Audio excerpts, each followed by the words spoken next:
Your Excellency, today we have left it to Duale to be the truth person.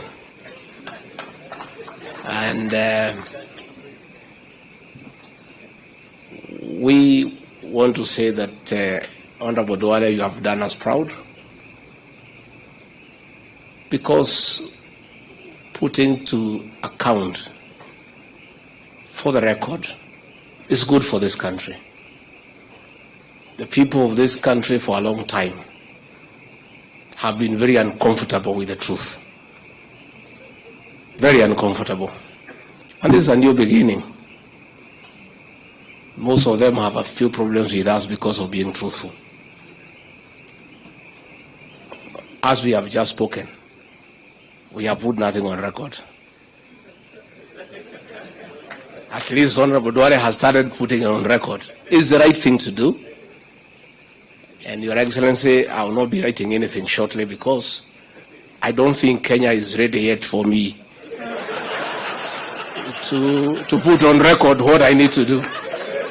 I think let me allow Professor Kindiki, the Attorney General, Papa Aroma, a few people to get, it's a gradual thing, to get Kenyans to get used to the truth. In another 2, 3, 4 years, when I assess Your Excellency with your guidance, that these Kenyans need to hear the story on the difficult journey of the ascendancy of President William Ruto to the presidency and the futile attempts to stop him. We'll record that when the time comes. And it will be interesting. And Kenyans need to know the truth.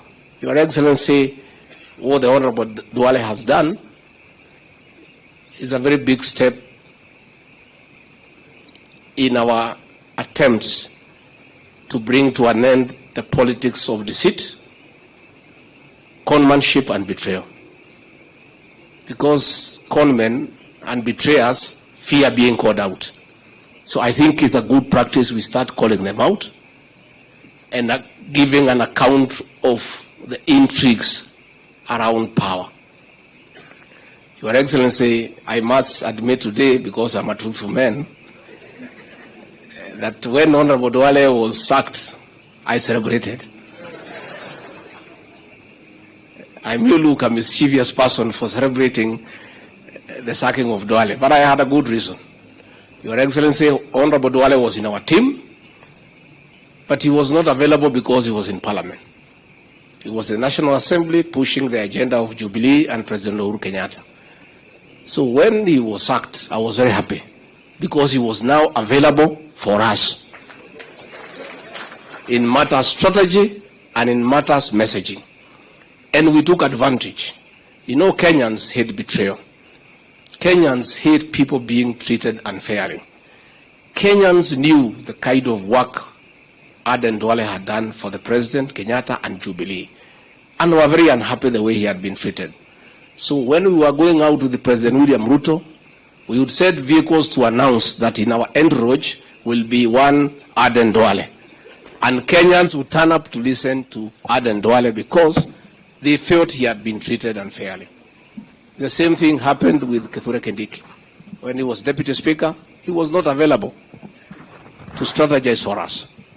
So when he was shown the door, the man was available 24/7. The same with Murkomen. So in a way, one of these days, when President Uhuru Kenyatta gets time and compassion to give me an audience, I'll thank him for chasing away these people. Because by doing so, he created a solid team that had a great resolve to succeed. Because the truth be said, if William Ruto had lost, it would have been very difficult for this team. If William Ruto had lost, in my scheme of things, and I know and I'm right, I will be serving the 5th month in committee now. All these people would not be here. So what happened because of the persecution? A very serious team evolved with a great resolve to succeed. And that is what contributed in a great way to propel President William Ruto to the presidency. Your Excellency, loyalty is what you have shown us. And what the Professor Kidiki has said is true. Honorable Aden Duale and most of us have little regard for money. Money is just legal tender. When you don't have money, it's because somebody else has. It leaves your hands, it goes to somebody else. Your Excellency had this team that worked around you, gave in to monetary offers.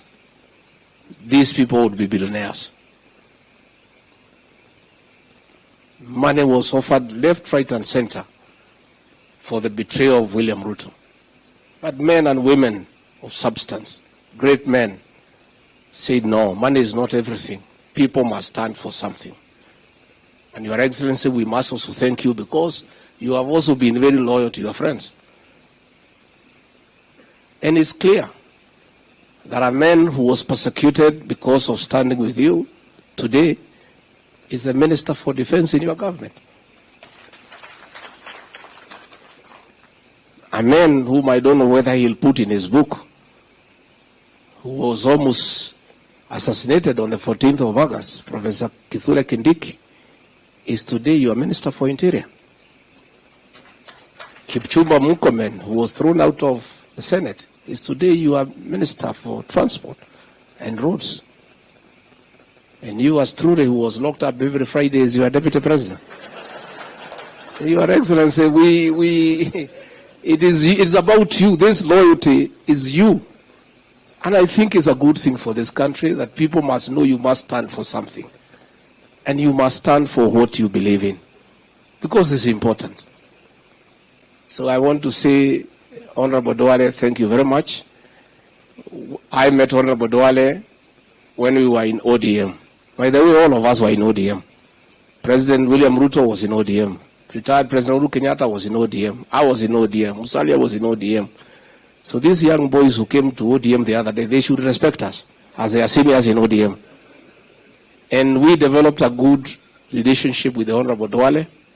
Later on, we did one or two things in business. And he's also a man of honor. If you do a business together, he'll do what you have agreed. Unless he changes, I don't think he can change now. And later on, he came to Parliament. He was our leader and gave us very good leadership. And when he came to the presidential campaign, he gave it a lot of vigor. He gave it his all. Honorable Duale, we salute you. And what you have done is the right thing. And let everybody who has time put something down. With my exception, let me wait a little bit for Kenyans to get used to truth. Then at the right time, we shall do what we need to do. With those very remarks, I want to request you to be upstanding and help me to usher in the 5th President of the Republic.